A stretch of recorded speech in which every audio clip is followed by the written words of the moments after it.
off whenever you are ready. Right. Excellent. Thank you so much. All right. Everyone, you get a bonus scoring meeting, so I hope you're all very excited.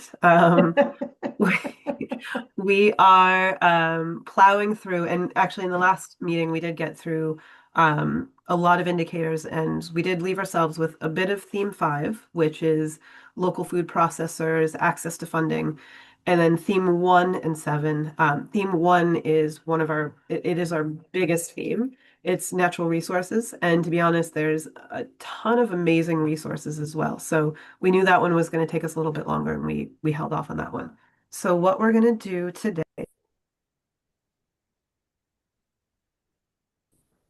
sorry, my son is homesick. So if again there is a little voice or my shirt is being tugged, it's 6-year-old, not like a ghost or anything. It's not a Um, ghost.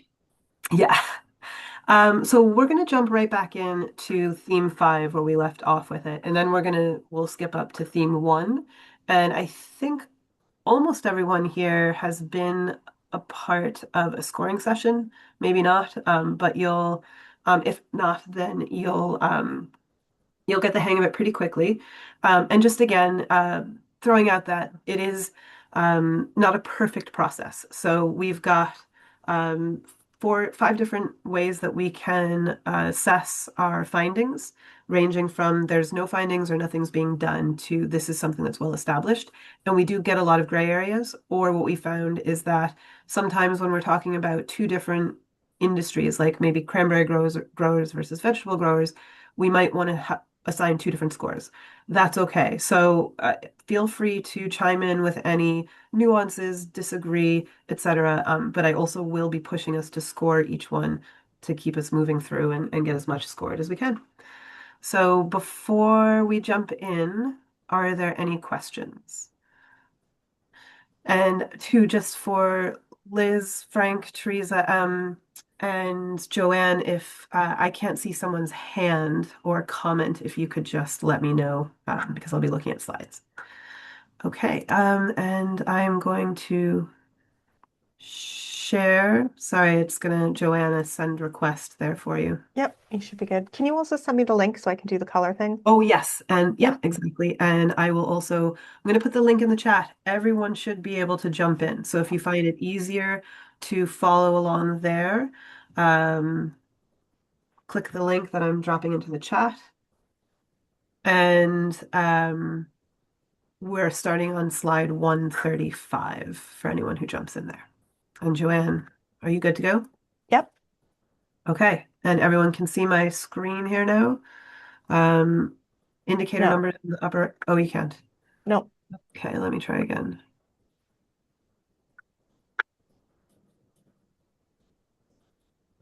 Okay, how about now? It's starting. Yep, we can see it. Okay, great. So this again is part of theme five, which is focusing on kind of that middle of the supply chain, or the people really at the core of the supply chain, your producers, your processors, um, waste management, everyone that's really dealing with food and getting it from A to B. So we left off here at 68, which is looking at whether or not input from historically marginalized farmers, specifically about their needs and preferences, is an explicit part of formulating community food system policies, practices, or programs. This is one that we didn't have any specific findings for. Um, and again, as a reminder here, we can assign no findings or no. Sometimes, yeah, I see Joanne hovering over the beacon considered. We might not have any findings per se, anything concrete, but if there's conversations happening, it might be being considered, being implemented and established. We would assign when there's clear policy or programs that have been around, with the difference being, have they been around very recently? Are they fully funded? Versus established, which would be they've been around for a while, they're fully funded. So, and multiple organizations working towards it. So for this one, does anyone want to make any additional comments, or we can add resources if we know about them, or throw out a suggested rating or scoring? Where this is at in Plymouth County?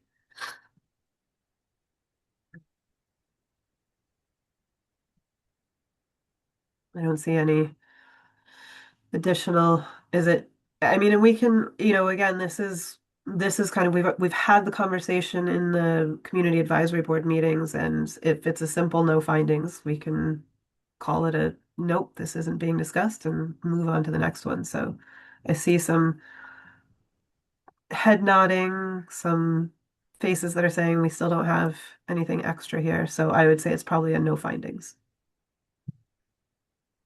All right. I'm not going to score all of them for you though, as you know that. So, okay. Okay, so this one is looking at grant or low interest loans for new local food businesses, providing affordable capital to small beginning agricultural and or food enterprises. We did have quite a few resources here: Farm Credit East, Kendall Foundation, LEAF, MDAR, NRCS, SARE, Wildlands Trust we threw in there because they do provide access to land. Is this something that anyone wants to comment on or throw out a score about? To what extent are there grant and low interest loans available to new food businesses in Plymouth County? I'm going to say being implemented. Being implemented? Yep. Would this includes farmers, right? This would include Like farmers. production. Yeah. Yes. Yep. There was one of the things that came out of the interviews for the food plan was a small vegetable farmer who had an issue with deer eating all of her crops, but because she was leasing land, she wasn't eligible. I think it was a short-term lease for any of the grant programs. So I think it sounds like, at least from her story, that there's definitely, oh, for deer fencing, I should have said for deer fencing. Um, so she, at least from her story, it sounds like there's definitely room for improvement as well.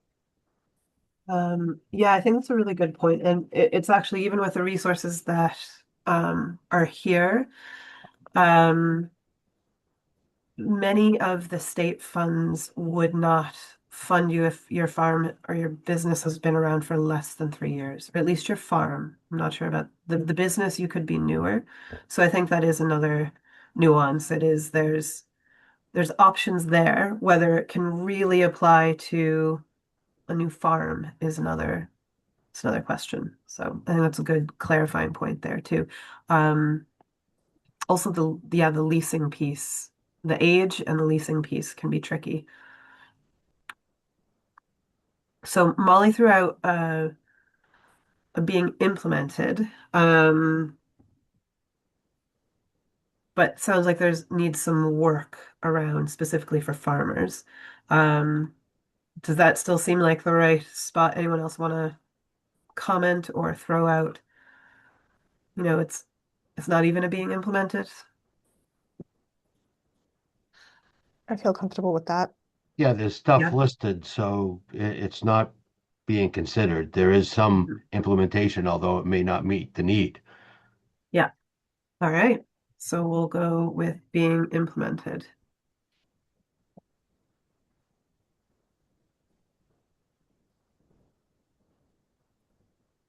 All right. Okay, so this is connecting farmers to markets for surplus and imperfect produce. So we had a few resources here. Someone brought up that there's a couple um, businesses that are restaurants that are getting produce to pig farmers, but we didn't have anything more specific than that. South Shore Community Action Council, I think, um, is taking some of the surplus from farms and putting them into their emergency food relief system. And then Spoonfuls listed in here as well. They do food rescue that includes some from farms, and they get the food into their food relief system. The one thing to note, and it came up in the conversation, is that these resources aren't paid per se. There's not connecting them to a market where the farmers are getting paid. It's more of a donation system. Um, and we didn't have any findings for organizations or programs that are specifically connecting farmers to markets to be paid for surplus food or imperfect produce. What about at Marion Institute? Are you guys gleaning from other farms or not yet? So we should probably list that as a resource. And Oh, right yeah. now, that's what, like the Plymouth Carver area limited? We're gleaning Um, from Plymouth, Norfolk, and Bristol County. Okay. Thanks, Joanne. Yeah. So I'd say it's probably, from the sounds of it, somewhere between maybe being considered and being implemented, probably being considered. Yeah, the only we're gleaning, but not from markets, right? It's just that's the only caveat with that. So our gleaning goes all to food relief organizations. It's just, right. Yeah. So it's in the same vein of the ones that we have yeah, where farmers aren't necessarily being paid. Like it's not a transactional market. It's Yep. you've got surplus. Um, this is Liz from Spoonfuls. I just cut out a second ago, which was the worst timing to cut out, but I think I heard most of it, and I just want to add to your point about Spoonfuls work. I mean, like in addition to it being donation based, I don't think we currently have any active partnerships with farms in Plymouth County. Like we are open to them, happy to bring those partnerships on, but it's a new region for us, and I don't think we have any farm partnerships there yet. Oh, that's really helpful. Yeah. Thanks, Liz. Mhm. Appreciate Liz, that. do you work with other farms in other parts of the state? So taking their Yes. surplus? Yeah. Yes, yeah. Yeah, Some okay. some of them, there's one or two that it's not exactly surplus. It's like they've received grants to grow food for donations specifically, but some of them it is surplus and seasonal in nature because farming is seasonal in nature, but Gotcha. mixed bag. I haven't seen anything in our region about imperfect produce. Even when I go to the farmers markets, everything looks perfect. And Mhm. at our farm stands too. So, I mean, I don't know if they're just not getting imperfect stuff, which seems unnatural. But Yeah, I that mean, I might be think something for improvement as well.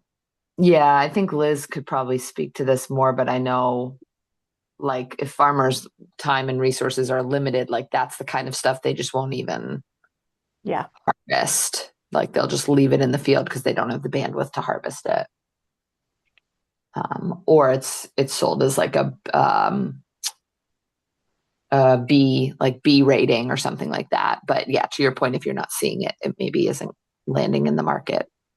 Yeah. And I think, again, that's just made me wonder too if this is one of those moments where when this originated in this carrot tool originated in Indiana area, Midwest, like there might be large scale imperfect produce for some of those larger scale farms, whereas our farmers, it's kind of it's either retail ready or it's kind of more on the gleaning side, somewhere in between. So maybe that's why we don't.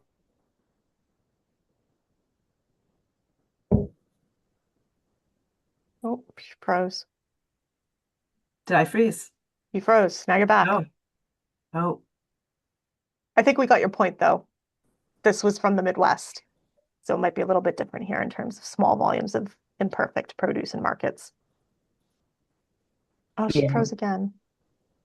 Yeah, I think that point is probably got something behind it because it's in those farms where they're dealing with much larger quantities, it's easier to get to market like anything imperfect. That's not true of all farms in the Midwest, of course, and I'm sure that's not the point Rita's making. But yeah, I think there is a regional variation here.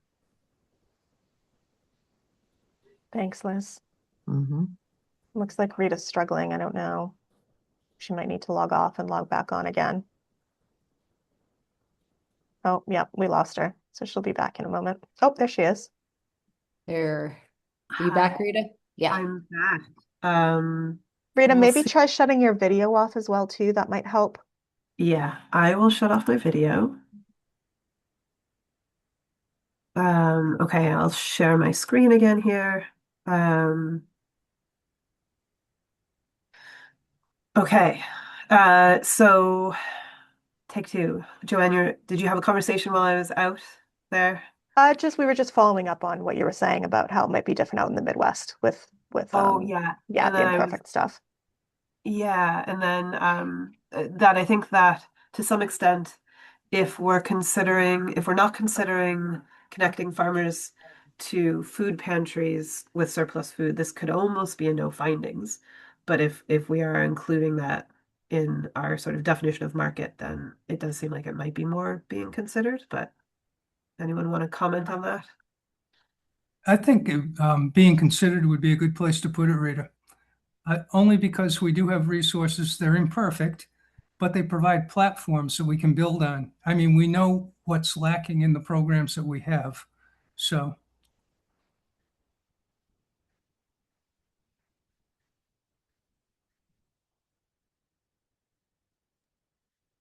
I think you need to back up a couple slides as well, Rita.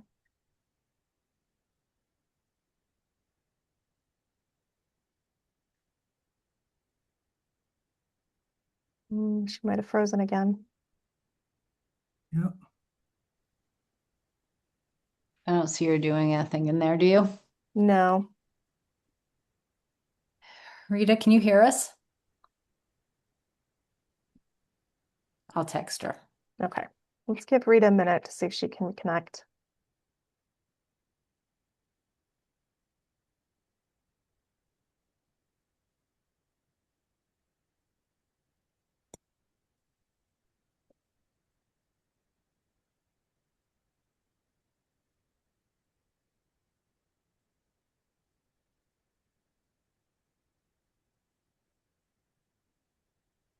All right, I asked her to log off and then come back on. Joanne, are you able to pull up the stuff? Oh, here she is. All right, we'll see.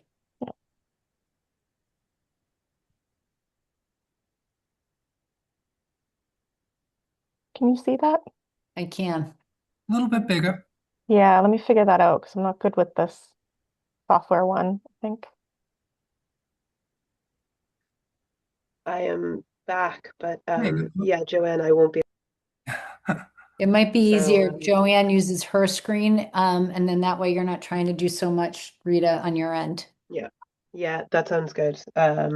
Oh yeah, because I think we have some thunderstorms here, and I just see the internet just went out. So, Okay. my phone should be fine. But yeah, okay. Okay, can everybody see So- that okay? Yeah. Okay.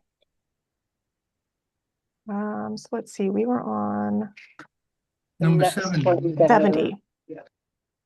So Rita, are you going to still take notes in the doc on your end, or do you want me to do that? Oh, that's a good question. I will.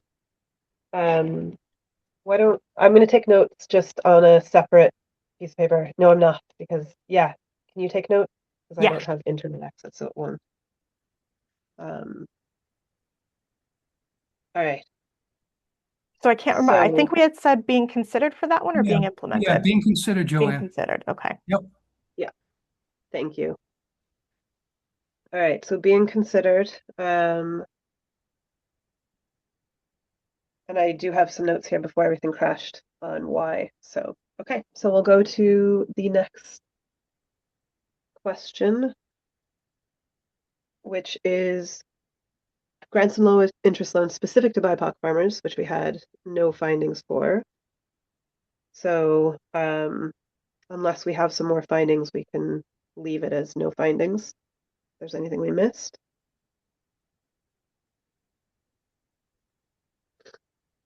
All right. Nope, nothing to add.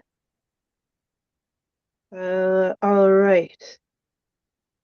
Collaboration on state and local food funding. So this is looking at whether or not there are stakeholders from different sectors collaborating on state and federal funding for local food.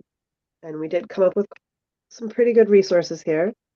Again, if there's any we missed, let us know.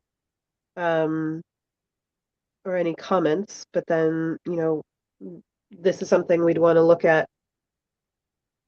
I think it's pretty clearly being implemented. Does it move into established? Is this something that happens frequently in Plymouth and has been happening for a while? Or is this idea of collaborating on local food funding something newer?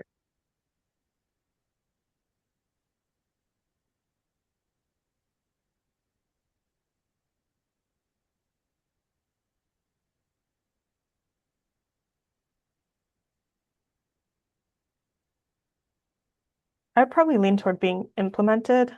For some of these organizations, like Wildlife Trust, for example, it might be pretty well established. But I think for some of these other spaces, it might be relatively new and not necessarily all encompassing across the supply chain. So, for example, OCPC hasn't worked directly with any farmers. Yeah, I think that's a good point. So else want to add to that? Frank, or if you guys spoke and I missed it, let me know. But um, No, I agree. Again, it's almost a line between being implemented and established. There is work being done, but a lot more needs to be focused on in the future. yep. So yeah, it does seem like it's the connections are there, the thought is there, it's happening, but not necessarily formalized. Yeah, I think we're at the phase where we're really growing partnerships that can lead to it being established on a regular basis. I think it's great that way. Yeah. All right. So did you get that one, Joanne? Yep. So we're going for being implemented.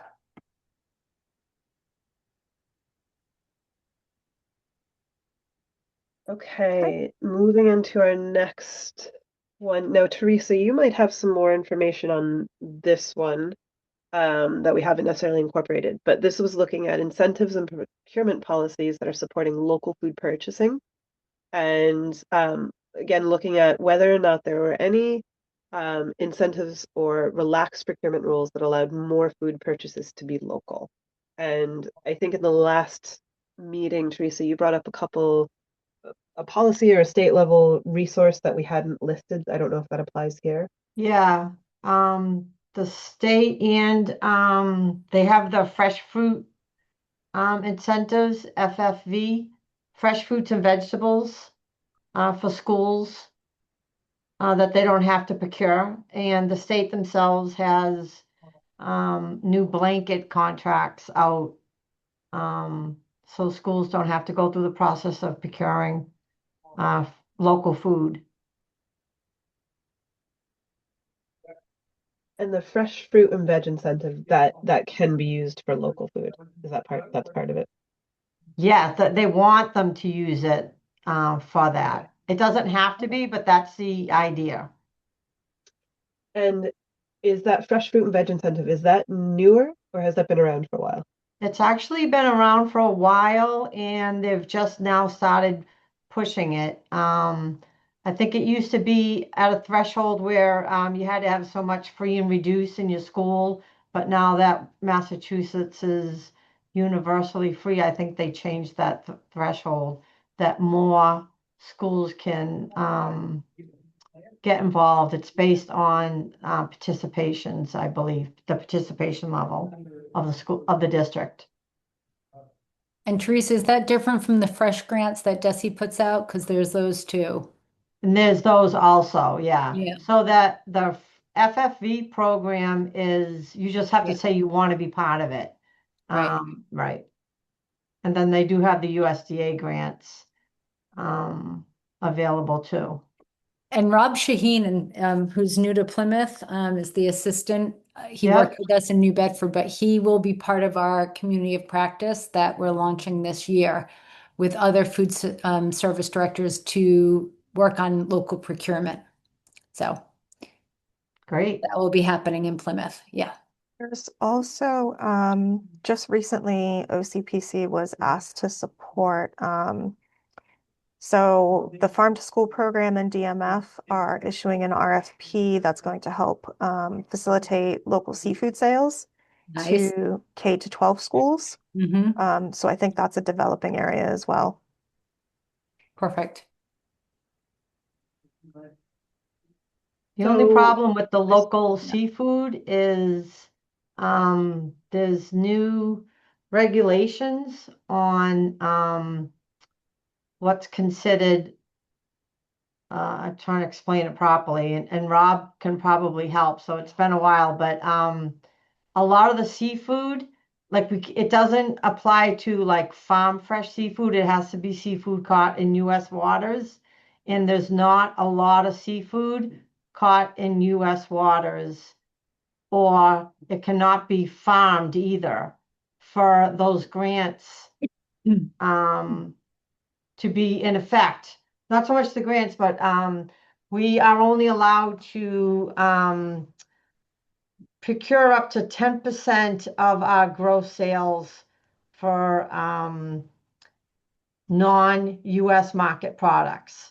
So what happens is there's a lot of products that gets procured throughout the year that's not like a US products. For example, even juices for schools, most of the juices are produced overseas.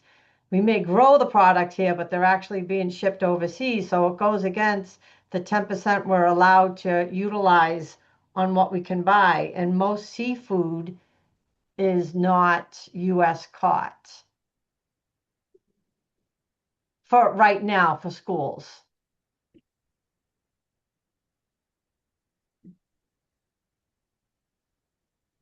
So I suppose to Teresa and Liz and maybe Joanne, who have some of the most experience on this one, how would you rate this one? I'd say it's being considered. Yeah. I mean, obviously the incentive is to buy off the boats. I mean, that's what we're looking for, but most schools don't have the capacity to do that.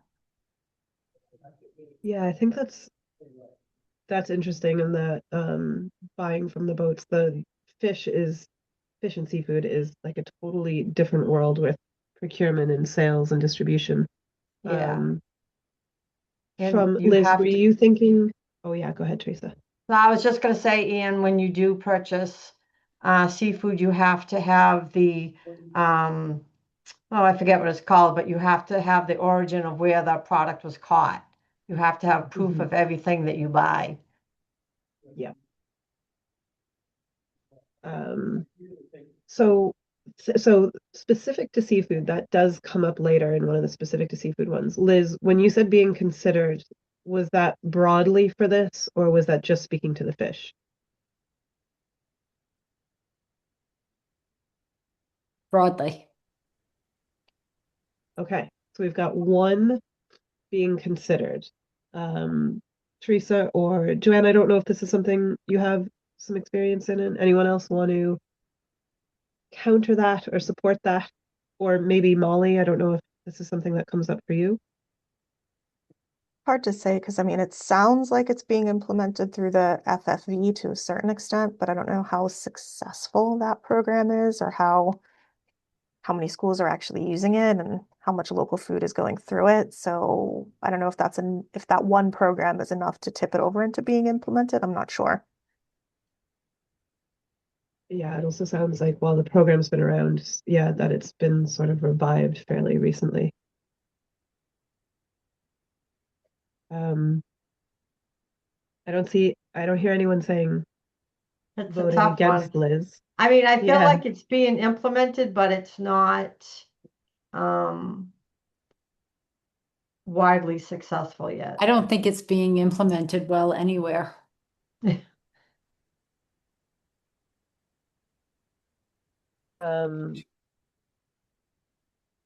I mean, We like wanna think about do- institutions, organizations. I mean, even how many restaurants are doing a lot of it. Oh yeah, because this isn't talking about just schools either. It's Yeah. talking about, Yeah. yeah, you're right. It's talking about so many others. So it's definitely not. I mean, it's being dabbled with, but it's not being implemented well. And it's certainly not established. So we'll go being considered once, twice. Teresa, here's your chance to get a fraction in there, but I would say being considered, because if we're just talking about restaurants and stuff, there's very few farm to table restaurants. Yeah. Hmm. And even our big like the schools in the area, the colleges and stuff aren't doing much on the local purchasing side of things either.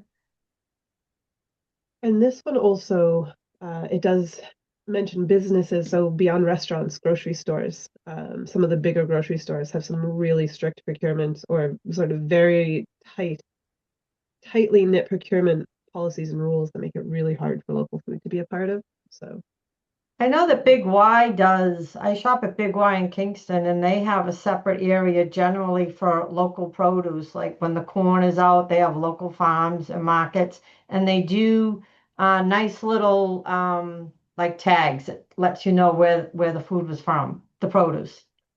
Yeah, that is. Great. It's a nice feature, Teresa. yeah, then that's great to hear from a larger chain because you really don't, especially with produce, you don't hear that often. The Um, college I'm aware of that's doing it too, again, not in our area, but UMass Amherst does buy You know. a lot of things, more direct from farmers. so those are good examples to have too, because we can look at, to the extent that we can find out what they've done to relax their procurement or set up their procurement rules in a way that allows that is really valuable to bring into Plymouth County more broadly. All right, so we've got being considered, and we'll move on to the next one. So this is private local food funding. The prior question was about state and federal local food funding. So looking to see whether or not there's collaboration around accessing private local food funding. And we had Plymouth Foundation and NeighborWorks Housing Solution came up as our two main resources, organizations that are collaborating and looking to support food supply chain actors. I think we're Any probably additions? missing Wildlands Trust from this. They work a lot with private foundations. And technically this project, the food plan for Plymouth County that's being developed, is funded by a bank and a hospital as well, through their foundations. So there's a little bit of that as well. Yep, that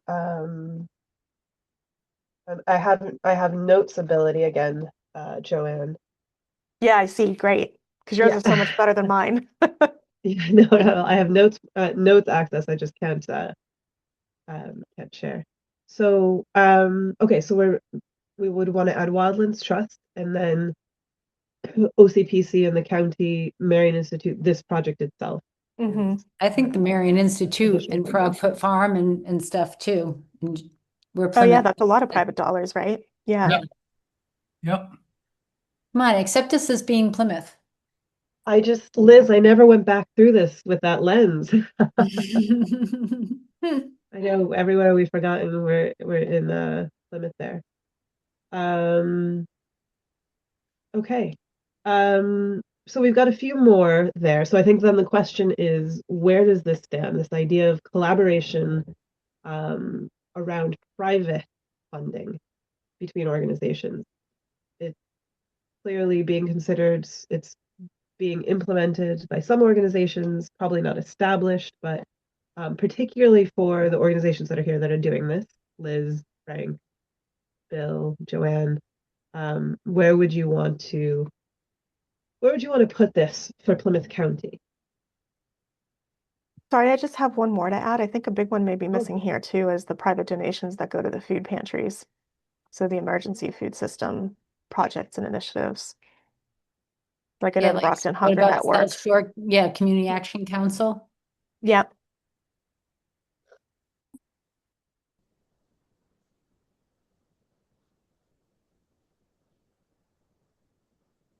And I suppose too, this also just as I'm thinking about this, just making sure like this is the idea is that Marion Institute collaborates with Plymouth County and OCPC to access local food funding. So South Shore Community Action Council would be working with, working with local food supply chain actors. So local food supply chain actors would be the farmers, the distributors, some of those core middle organizations as well. I don't know if that changes anything. Just trying to again center kind of the meeting, like who's doing the collaborating on this this I one. mean, you could probably add the Charity Guild in Brockton. I know they directly collaborate with some of those middle chain suppliers for their pantry as well too.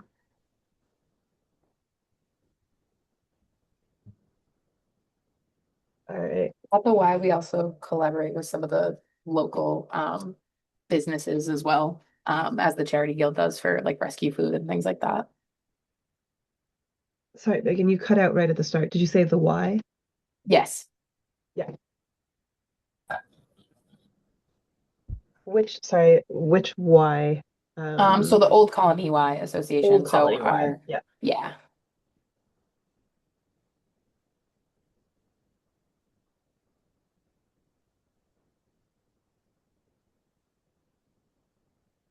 Okay.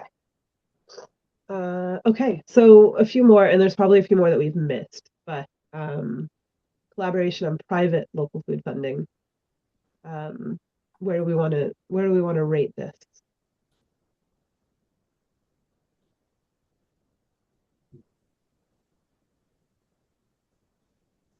I would still keep it under being considered. I feel like apart from maybe the emergency food relief side of things, private local funding doesn't often think about the broader potential food related stuff that could be done.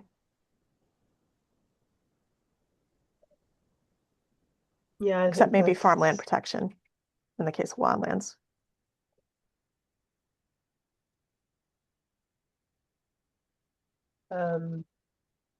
Yep, Liz, anyone else? Any other thoughts on this?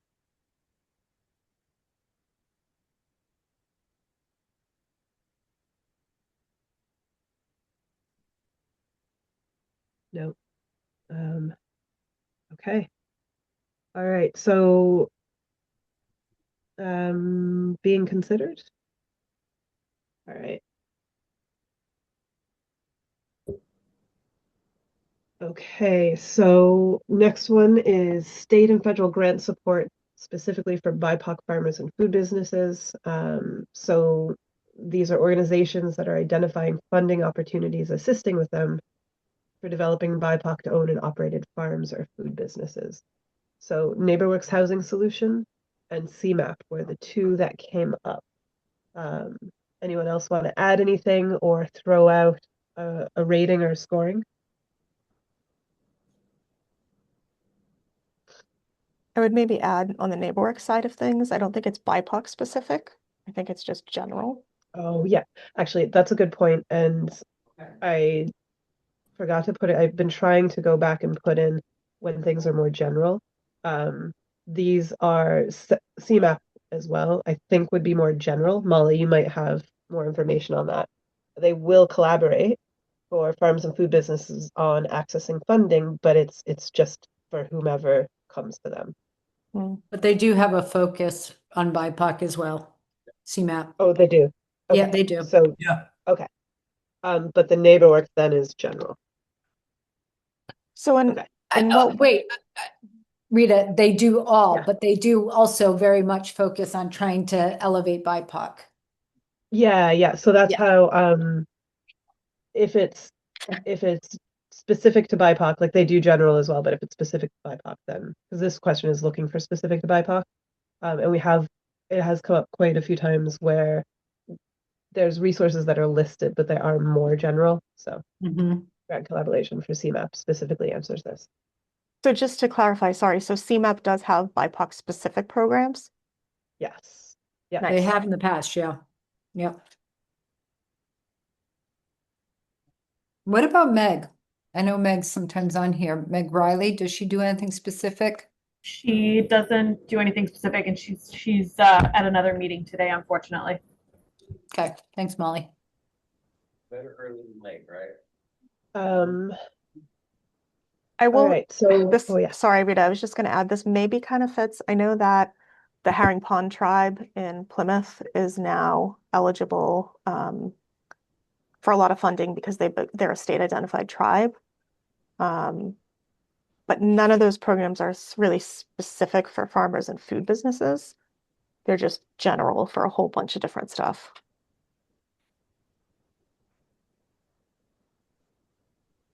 They'd probably actually be that's a missing conversation or a missing question, because I know Lydia did speak to Melissa as to whether or not there's anyone that's specifically helping them identify funding opportunities.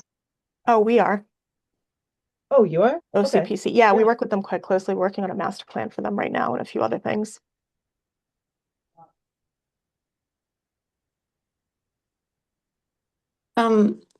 I'll just pipe in briefly here on this one.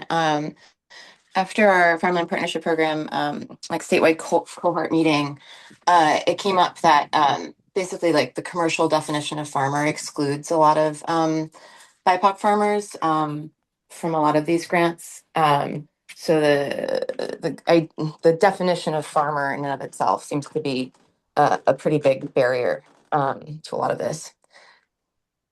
Do you mean, Karen, because there's not like a certain amount of revenue that they generate? They're more like homesteaders with a hobby business, or can you explain that a bit more? Well, I wouldn't want to use the word homesteader because that's, that's part of the issue is like when, well, it's like, because they may be, either donating or selling their produce to the community, which would mean they're not homesteading, but the acreage and the amount of revenue are both, don't capture a lot of BIPOC farmers. Gotcha. That's interesting. And is that the state level or the federal level, or both? That was state that we were talking about specifically with the UMDAR programs, but it's definitely federal level also. Yeah, that's really interesting. And this might apply in a case like an urban agriculture case too. Like there are definitely folks I know that grow stuff and sell it, but they wouldn't consider themselves farmers in an urban environment like that. And there are all these other like categories that MDAR has as part of their urban ag program that's other than the word like farmer, like commercial farmer. It's like, like community food producer, or like I don't remember all the things listed, but there are other categories, but those people, they're only qualified for like very specific grants that are urban ag related. That's something to look into more. I'm not like super fluent in like how all that gets handled and for those MDAR programs, the ones that are not for commercial growers specifically. Yeah, I think that's a really relevant point, and also it just speaks to the resources that we find or lack of. But I think also BIPOC and even more broadly, sort of the acreage of some of the smaller, newer farmers across the board and being able to get support for that seems tricky. In Southeast Mass. Yep, exactly. So where would we want to land with this one? We do have some, we have OCPC to add to part of this, and potentially a missing question from Herring Pond to see if they have any other resources. But for the moment, where would we want to score this? I feel like it's definitely at least being considered, because in particular, because MDAR does have all these other definitions, and so at least they're thinking about all this other stuff, but I wouldn't quite say it's being implemented. Yeah, I would tend to agree. Anyone else? Any thoughts on? No. All right, careful you all, because you can't see me, but I can see you, and I'm gonna call on you for a score. Just kidding, I wouldn't. All right, so I'd say, Joanne, go with that being considered. Okay, our next one is pretty quick. Is there CDFI? Community development. We came up with mass development. We didn't have any other resources. I don't know. We didn't have any more information as to where if they're supporting specifically food initiatives in Plymouth County, but they are a CDFI and probably would consider food initiatives. Anyone have any other information?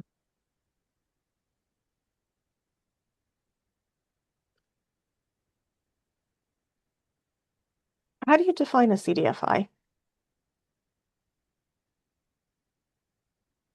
Because I'm kind of just thinking like, the United Way provides funding for local food system stuff, but I they're think just a in non-profit, so in New Bedford, I kind of think they're like I think of more like a CDECs, like Community Economic Development Councils. yeah, that's what I was thinking too. Yeah. So we have in New Bedford the CEDC that does a lot of this, some of this, I should say. So Plymouth Foundation used to be kind of considered a community development Yeah. organization, but I'm not sure whether that's still the case. They've kind of, I think they look for more money than they actually have to give away.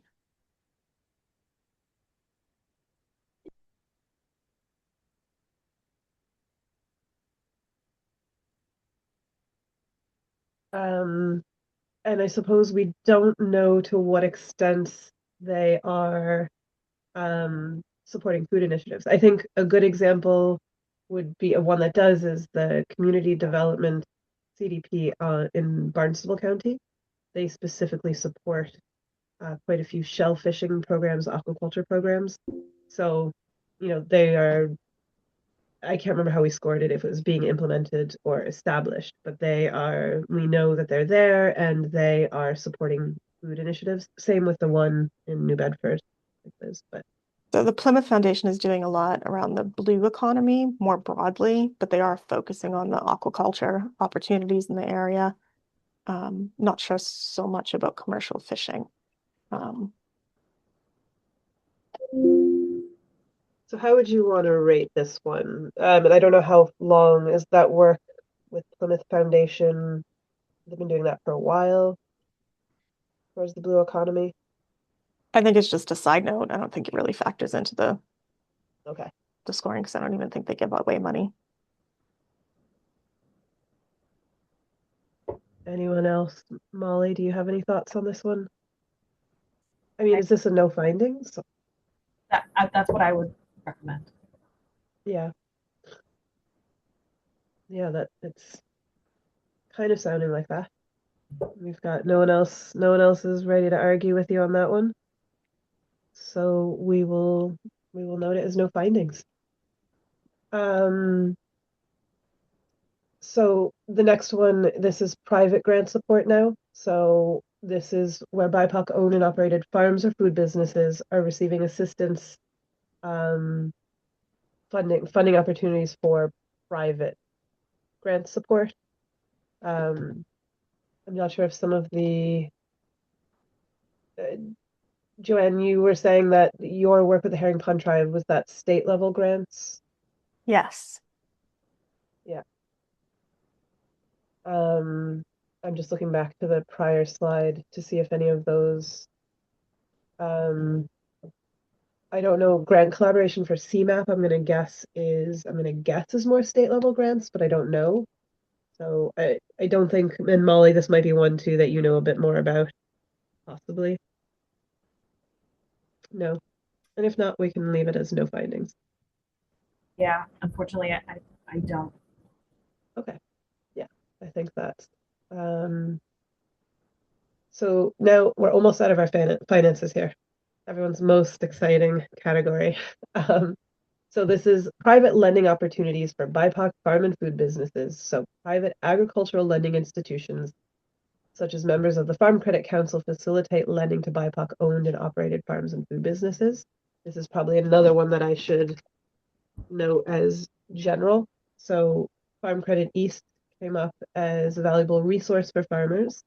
But their services, as far as I know and what we've heard, would just be for general. Whoever shows up gets one.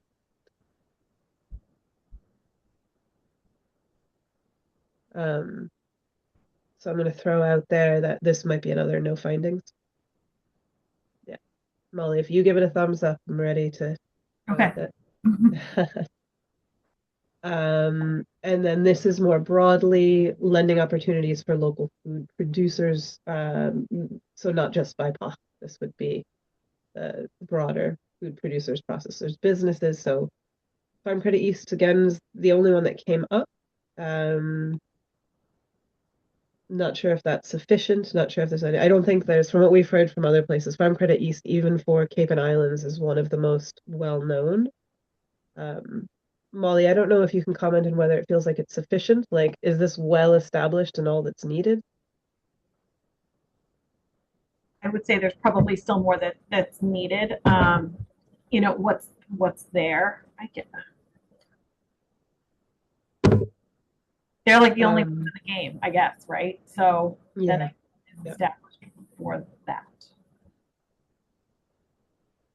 And maybe that's where it's more being implemented as opposed to established. Even though Farm Credit East is established, it's really just one organization out there. Yeah, there's no variety, if you will. Yeah. And from what I've heard, this was brought up that they're market rate loans. They're not any kind of lower rate, from what I've heard. Right. Okay. All right. Now we're moving into fish here, but I don't know that we have anyone from the fishing world here. So if not, Joanne, I might recommend that we skip to theme 1, which is slide 9. And we'll have to reach out to our fishing crowd to score the fishing aspect. Okay. So, protection of farmland from development. This is looking at what policies, programs are that are protecting farmland from non-farm development. And we had our APRs, we had the pending state clean energy regulation. I don't know if we have an update on that since when we entered that originally. The Plymouth County Farm and 4-H, agricultural commissions, if and when they're active. Chapter 61A, right to farm, Chapter 40 Zoning Act. The Historic O'Neill Farm is an example of this, and I think that there's probably a few other examples. And I do just want to note as well that there was some discussion when we first talked about this, whether or not the Right to Farm Act actually protects farmland from non-farm development, but it's certainly there. So I don't know if Molly or even Karen, if you want to comment on whether that asset should be here or not. Sorry, which asset? The right to farm, the Chapter 40 right to farm, and whether or not that's a policy that is protecting farmland. I mean, I would say it doesn't protect farmland specifically. It's more supposed to support farm viability. And yeah, and I mean, basically the right to farm, it's more like a statement than anything legally that changes anything for a farmer. You know, like it more like enables an ag commission and but you know, but the laws around what the farmer can do are statewide essentially. Unless they're going to make things more restrictive at a municipal level. Yeah, that's true. It doesn't protect the land, but there are provisions for agricultural commissions under Chapter 48L. Now they've been upgraded so ag commissions can hold land, enter into partnerships with land trusts, the town, other town commissions to protect land. So the ability of ag commissions to protect land is stronger. So Yeah. it's sort of part of the puzzle. It's not that it specifically protects farmland, but it is part of the puzzle that supports farmland protection. Yes, yeah, that's it, right. Yeah. The other question I have is something that came up quite a bit in conversations after we had this one was community preservation funds. Joanne, I don't fully understand all of those pieces, but we definitely were brought up regularly in conversation. So I'm wondering if they should be listed here. I know they don't need to be used that way, but they seem to be an important part of it. Which one, sorry? I think community preservation funds are the Community Preservation Act. Yeah, I mean, that is a program that helps communities raise money, and part of what they can raise it for is to protect farmland. So I think it's definitely relevant. Yeah, and actually, a lot of communities with Community Preservation Act have, considered using that to help create farm plans, but Mhm. also to help create agricultural preservation trusts. They'll seed the trust.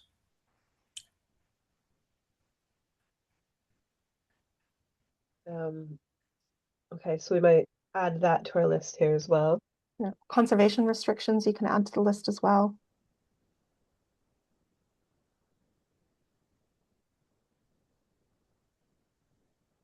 And then some of our communities will have I mean, we can argue about this. I don't know how, Karen, how you feel about it, but open space residential design is sort of a planning practice or a local bylaw that might help protect farmland, although it's really not really been used much like that, I don't think, in our region.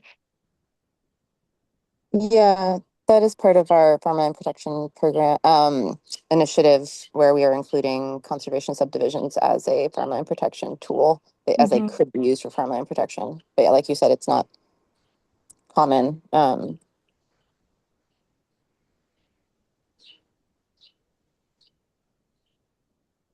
also, I mean, you say protect farmland from non-farm development, but a conservation subdivision part of the land would be developed. So, Right. Yeah.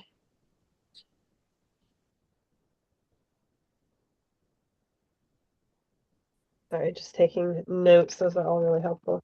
So adding conservation restrictions, adding CPA funding, and even the open, those are tools that support it. They're not designed specifically for it. But when they can be used for farmland protection to some extent. How would those of you that are working on this regularly, how would you rate this? Well, farmland is still disappearing, so I'm not sure how effective this stuff is. No, I mean, there's definitely some examples of really good projects. I would probably say being implemented. I think the APR program in particular has been around for a bit. Yeah, definitely. Being implemented. Yeah. All right, we've got 2 for being implemented. Anyone want to counter that? All right, we'll take it. All right, You might want to. moving on. Yeah. You might want to Go add the ahead. Hanson Farm in Bridgewater to the Wildland Trust. Yeah, as another example. And that was a great collaborative example with MVP funds, APR, local funding, foundation funding. It was a beautiful package. All right, we're going to look for more notes on that at some point, Bill. Was there another farm, the Murray Farm? Was that one that ring a bell for anyone? No, if not, it might have been the Hanson Farm. I saw that there was a lot of multi-sector collaboration on it. That looked really interesting. Okay, so we will move to the next one, which is going to cover 2 slides. Joanne?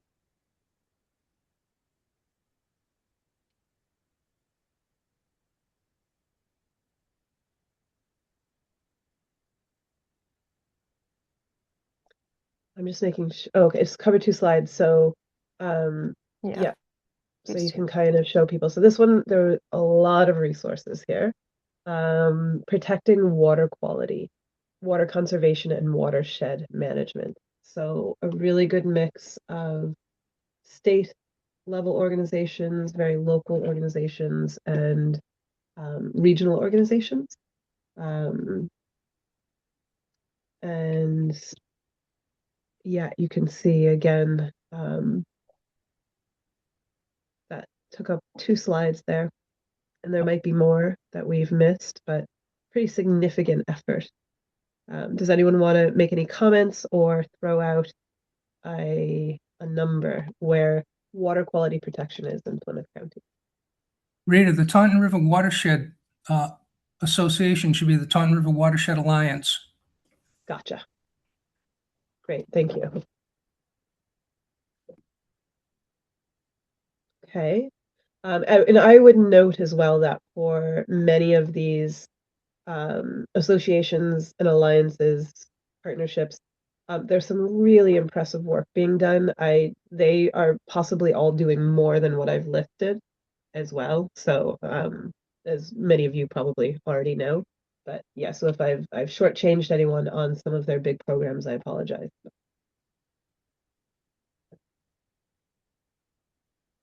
All right, for anyone who's working on this in this realm, what would you score? Water quality protection in Plymouth County. This is so broad. I would say it's established for supporting water quality. Water conservation, I would probably say it's being implemented. Watershed management in general, I'd probably say, I don't know, I'm feeling particularly pessimistic today, so maybe being considered. I think they're all so different. It's a shame that they don't break these up more. That's really interesting. Yeah, that's really interesting nuance. I think that again, like once we get this baseline carrot, getting into some of these nuances around this kind of question or to sort of types of farms, but we would have had you all on these calls for another 12 months easily, I think. We had to do it in the first go round. Yeah, I think that's really really interesting nuance there.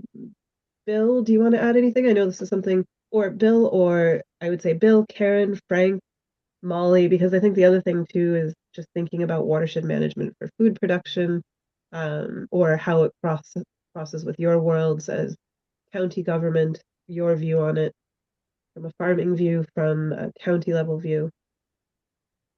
I'd add one more organization there, Rita, the Taunton Rivers Stewardship Council. Yeah, they've given a ton of municipal grants to help things, everything from land acquisition to culvert replacement, water quality monitoring and testing. And I would agree with Joanne. It's kind of a funny category the way it's broken up because it could be being considered, being implemented, and established. I mean, a lot of these organizations have been around doing work for 35 to 40 years. Even especially the the watershed associations and watershed alliances. So yeah, it's kind of funny. Yeah, and again, I think. Oh, sorry. Go ahead. Oh no, go ahead. You go ahead, Karen. Oh, no, I was just going to add another one. But you finish your thought. Well, I was just going to encourage that, we can infill multiple boxes here and then make that distinction in our notes and kind of, when we put together the final product and final assessment, we'll make note of those. So if it does feel that different, we can definitely fill them all in. So we don't have to have a consensus that all three are the same thing.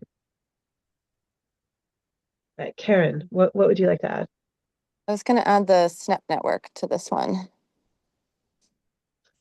Oh, yeah. The SNEP? Yep, the EPA regional, I think it's called Southeastern New England Environmental Program. Is that right? It's Southeast New England program. Yeah, yep. Very water quality focused program. All right, we'll add that and we can add more details. You all don't overlap with NBEP, right, Bill? That's more Serpide region? No, we do. Oh, you do? Oh, well, that would be another one then, yeah. Yeah, I mean, NBEP could be in there too. The Narragansett Bay Estuary Program. Yep. Yeah. And then, I mean, UPWP also, provides, our team funding for like stormwater management related things. So. And what's UPWP? United Protection Workers. Oh no, that's not my thing. It's related to transportation. Here, I can look it up. Okay. Bill. I think it's like the work program, right? Yeah. It's unified. Yeah, so I just say like regional transportation planning Yeah, funding. yeah. Yeah. Okay. So we've got a few more. And from your perspective, I would say Karen, Molly, maybe Frank. Do you see, I suppose Joanne and Bill have called out the nuances between water quality, water conservation, and watershed management. From your points of view, do you have any comments on all three of those or one particular part of that from your viewpoint? Like maybe I'm thinking, Molly, I'm making this one up because I don't know this is true, but from an agricultural point of view, water conservation might be something that is on your radar more regularly and it's, well established. But just wondering if anyone else has any thoughts on water quality protection from their viewpoint.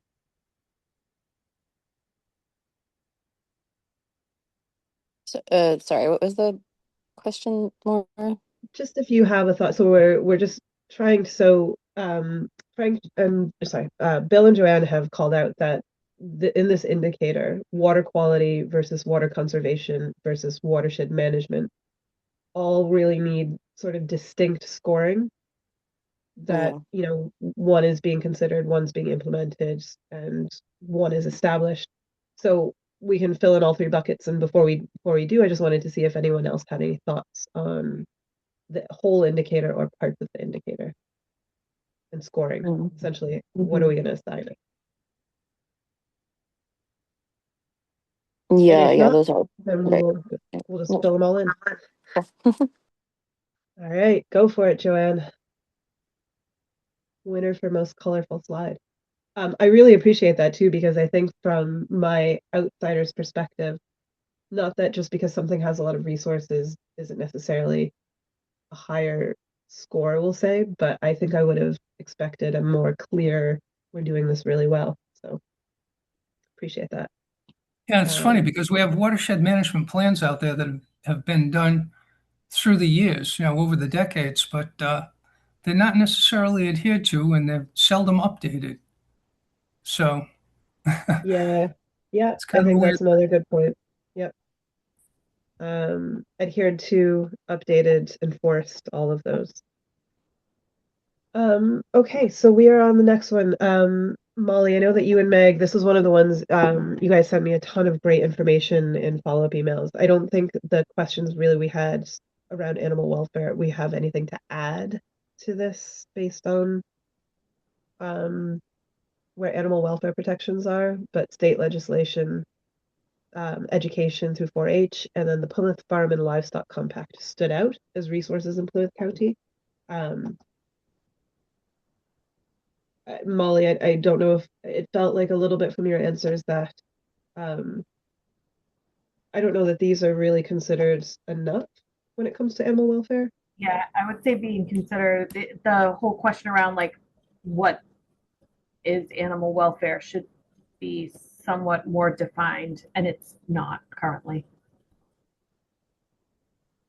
Okay, that's a really interesting way to put it. And just to summarize a little bit of questions that I had sent to Molly and Meg around animal welfare, it sounded like a lot of times they're considered when they're a nuisance and sort of extreme situations, not necessarily, again, with a good clarification or definition of what is animal welfare.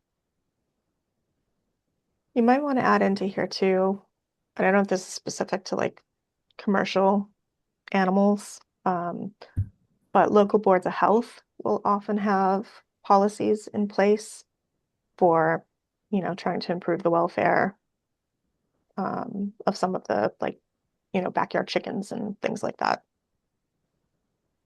We found that so far it seems to be, I wouldn't say standard, but the most regulation that we found was that boards of health would have permitting required for chickens, rooster regulations, but again, and with those permits, some people were saying that the Board of Health did call into them on an annual basis to check and see things, but I don't know how specific that is to one Board of Health. So I think boards of health could do it, but Molly, I don't know if you want to add to that. Like it feels a little bit underutilized as well.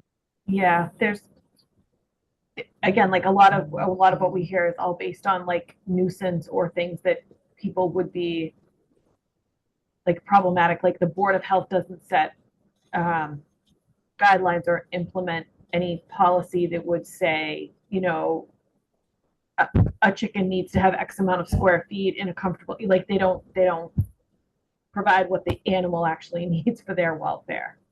They just follow up on Right. the problem. That's probably a good point too, is maybe I wouldn't know, but the Board of Health is maybe they must be regulating for the impact of the animals on people as opposed to animal welfare. Yeah, Yeah. you know, is there anything that the animals would right impact a person's health or ability No. to Some of our communities do have more stricter stuff. So for example, like the city of Brockton in their forget exactly what they call it, but they have like a chicken bylaw and it talks about like interior floor space and having a run of certain square footage. Like they do get pretty specific about what I think they call it a fowl facility has to include. That's good But I to think note. We can enforcement's the issue. So they might have the rules, like they might have it on the books in the city, but whether they have capacity to enforce it is a definite no.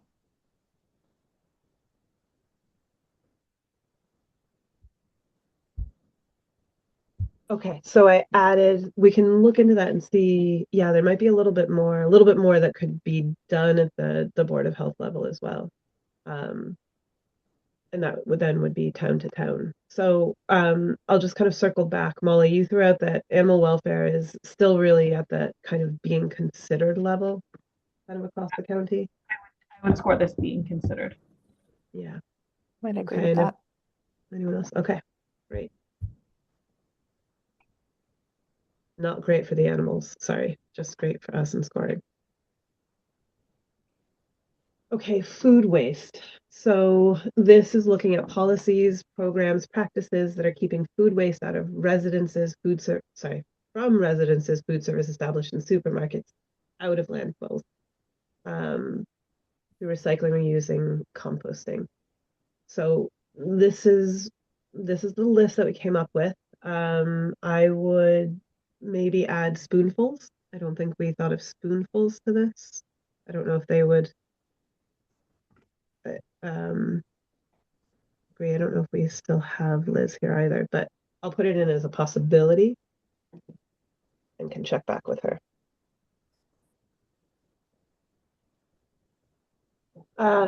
Any thoughts on this one?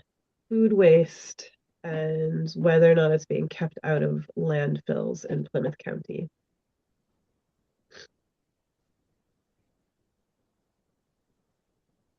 So there is a state food waste policy. It's referenced in our food plan. Can't remember what it's called. Apparently it has driven a lot of diversion of food waste out of landfill. But I don't remember any of the details about that. Yeah, I can't think of it. I do have it listed and I can fill it in, but you're right, that was a miss. There is the state level commercial food-based policy. So if a business or institution is producing over, I think, 1 ton of food waste, I think, per week, then they Something, yeah, have the to. biggies. Yeah, then they have to. But I suppose they must be. Like I know on Nantucket and on the Vineyard, they've got exceptions from that. And there's such a lack of composting programs, it feels like something that's not being particularly enforced. But we could be missing a major resource. Does anyone have any more experience or information or any thoughts on how to score this?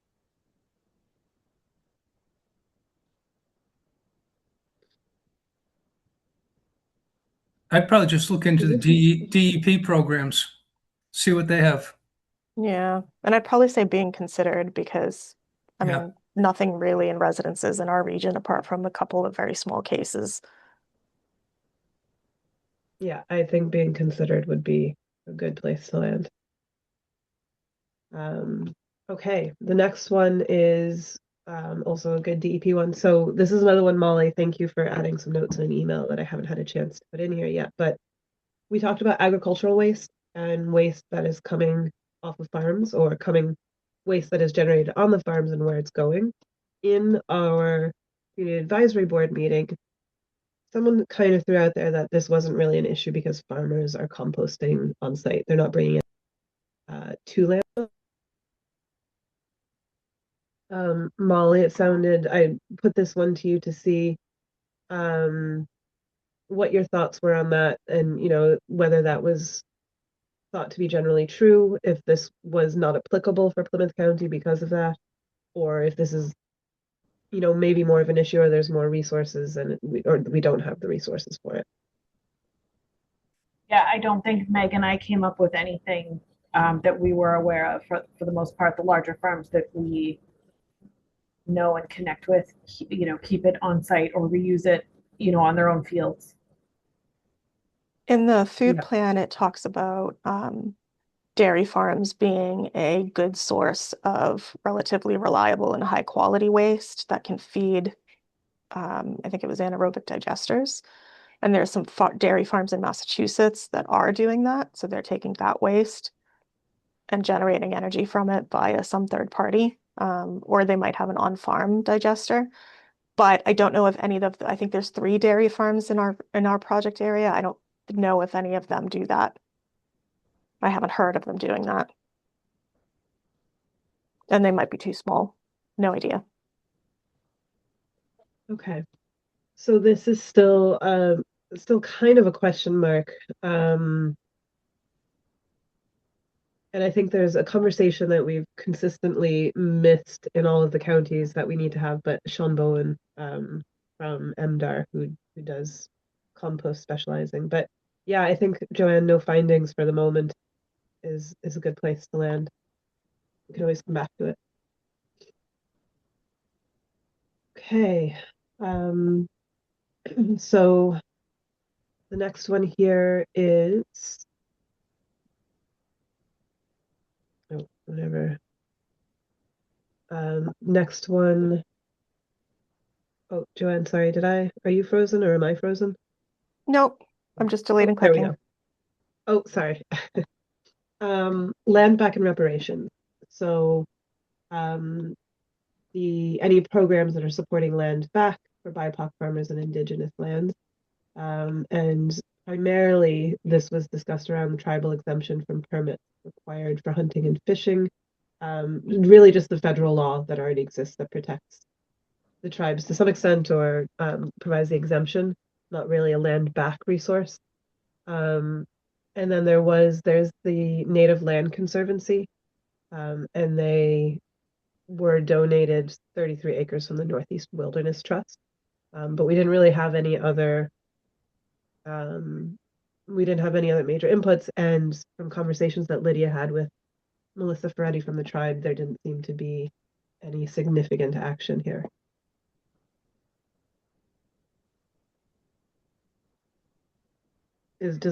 Yeah, I guess it would hover somewhere between no findings. While there is something there, it doesn't really seem at a programmatic or policy level that there's anything major other than the bit about the hunting and fishing.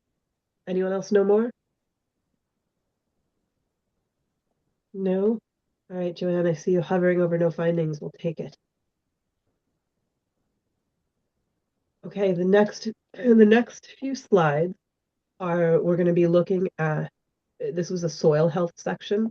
So we're looking at cover crops, crop diversification, crop rotation, and windbreaks, and water conservation in an agricultural setting. So we don't have a whole lot of resources for these. And Molly or Karen, any thoughts you have on these would be especially helpful. But so the first one, cover crops, and programs or policies that are supporting cover crop adoption or continuation. We had NRCS and then Plymouth County Extension with technical assistance. How would those who are working in this field, literally, assign a score to cover crops? Where support for programming around cover crops is in Plymouth County? We did look at resilient climate farming practices as part of the food plan, and I can't remember the details, but there were, I think, at least like 30-ish farms or something that were identified to do cover cropping in the region. So there definitely are some practices happening. And I think that's a good, yep. Go ahead, whoever was about to chat there. Oh, I was just gonna say, I think you would have to talk to the NRCS office to see like how many acres of cover cropping they're supporting in the region, because my understanding it's not that common here to have cover crops being funded.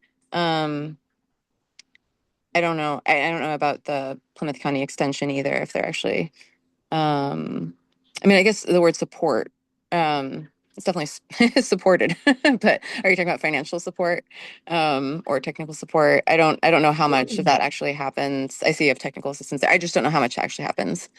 Um, it seems like our region gets a little overlooked occasionally. Yeah, I think most of the funding that the farms that we've spoken to for our project, they'll get funding for equipment or facilities or something like that, but not for any of like these on-farm practices, usually.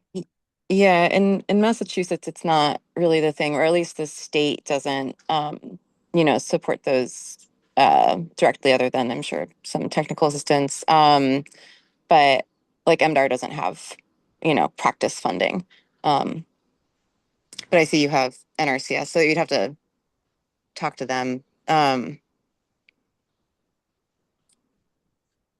think just a couple, this is just, I suppose, just some context. I suppose one, I think it's been interesting because NRCS actually for all of these, I think is almost all of these, they would be a resource. What we have heard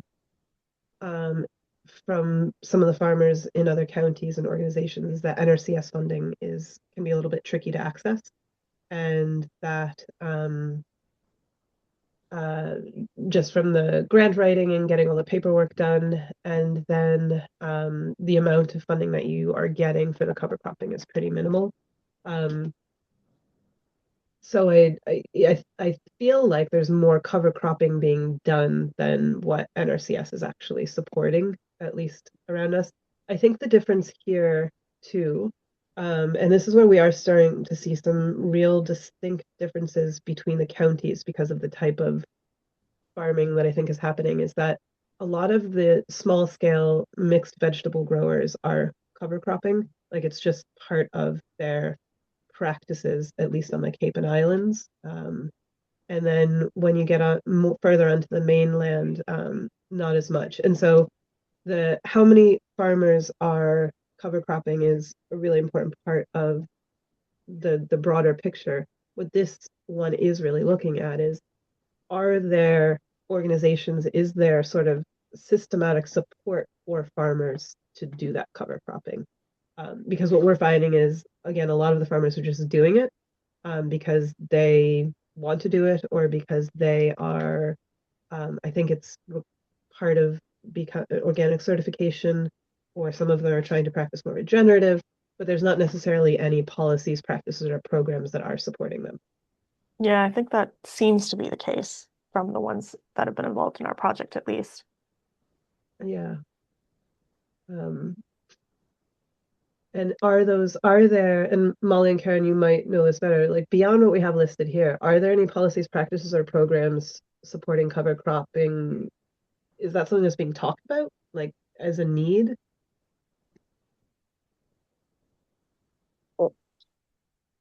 Generally, like our farms don't have the scale. Like a lot of the cover crop programs in RCS funds, it's like the acreage is a lot larger, that they tend to work with. And yeah, working with NRCS and needing conservation management plans. And it's kind of like a whole thing.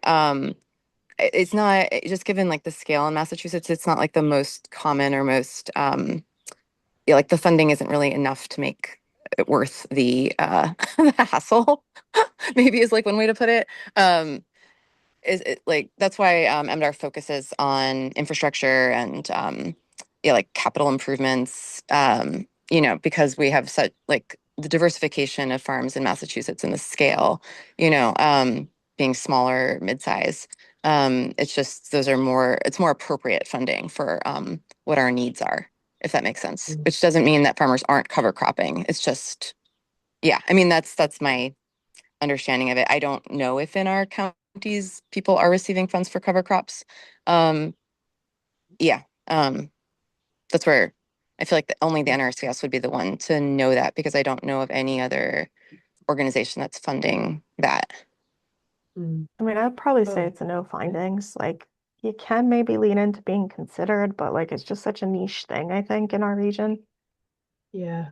And it might not be, it might be no findings because it's not where farmers need support. I know we are at time. I could have kept going on this theme one for another hour at least, but um, to Molly and Karen and anyone else who would know specifically what this section's really getting at, because sometimes it feels like the cover cropping, crop rotation, diversification for some of the smaller farms. I feel sometimes a little bit different for like some of the farms I see in Bristol County that are doing maybe corn or tillage. It might be a bit different, but a lot of the smaller scale farmers, what kind of support are they getting for building soil health? Because that's what this is what this section is meant to be getting at, is more broadly preserving soil as a natural resource.